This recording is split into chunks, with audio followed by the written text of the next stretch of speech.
मी उदगीरमध्ये राहत होतो, त्याला फक्त मला फोन करत होता की आपण शेतीसाठी काम करू, शेतीसाठी काम करू असं म्हणत होता. आणि मी म्हणत होतो अरे शेतीसाठी माझं काम, माझं स्वतःचं माय मनी माय शेव ऑनलाईन सुपर मार्केट आहे. माय मनी माय शेव म्हणजे स्वतःचाच पैसा स्वतःचीच बचत.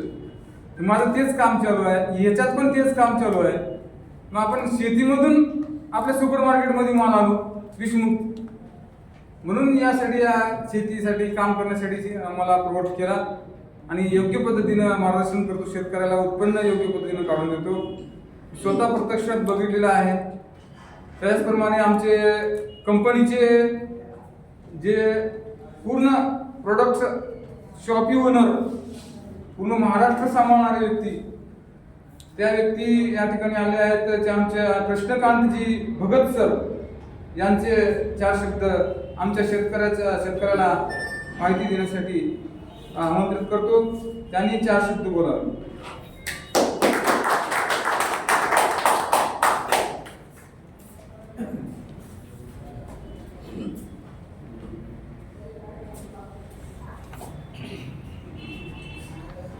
नमस्कार.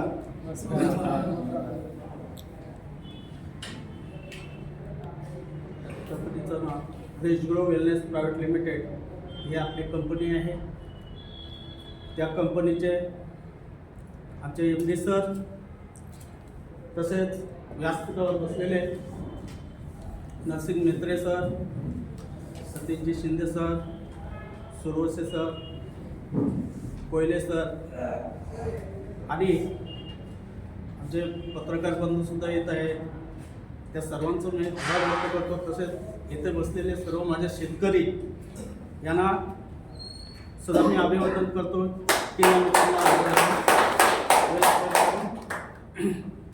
आपली कंपनी आहे rich grow wellness private limited. ही कंपनी उज्जैन बेस आहे. उज्जैनला आपलं ऑफिस आहे. तसंच जयपूरला सुद्धा ऑफिस आहे. उज्जैनला खताचं सगळं हे होतं, बनवलं जातं. आणि जयपूर इथे आपल्या इथं आयुर्वेदाचं पण आहे. ते जयपूर तयार केलं जातं. त्या कंपनीचे आमचे MD सर, पवार सर. तसेच आपलं एक मिशन आहे की विषमुक्त भारत. विषमुक्त भारत. आता सराई सुद्धा सांगितलं, शिंदे सराई, की पक्षी सुद्धा कमी झाले. याला सुद्धा कारण आहे.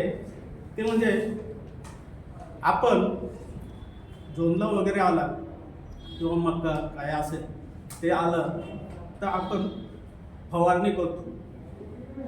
त्या पक्ष्याला सुद्धा माहीत नसतं की याच्यावर काय फवारणी केली. त्याच्यामुळे ते खाऊन सुद्धा पक्षी कमी झालेत आपले. हे असे रसायनचं हे आहे, रासायनिक फवारणी केल्यामुळे. तसंच आपल्या इथं सध्या ऑर्गॅनिक हे आहे, पेस्टिसाइड म्हणजे कीटकनाशकं वगैरे. त्यात पक्षी मरणार नाही एवढी गॅरंटी आहे.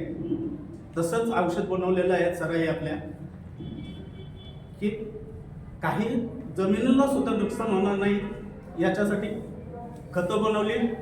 आणि पक्ष्यांना सुद्धा काही होणार नाही याच्यासाठी आपलं कीटकनाशक आहे. पक्षी वासाने सुद्धा बाहेर जाईल पण तो खाणार नाही एवढी गॅरंटी आहे. तर त्याला माहिती नसतो की रासायनिक मारला आहे म्हणून त्याचा जीव जातो. तर मी 2च शब्द बोलले की माझ्या बलिराजाने जर ठरवलं तर नक्कीच विषमुक्त जमीन होईल आणि सगळ्यांना समृद्ध जीवन लाभेल. एवढं बोलून मी माझे 2 शब्द समाप्त करतो.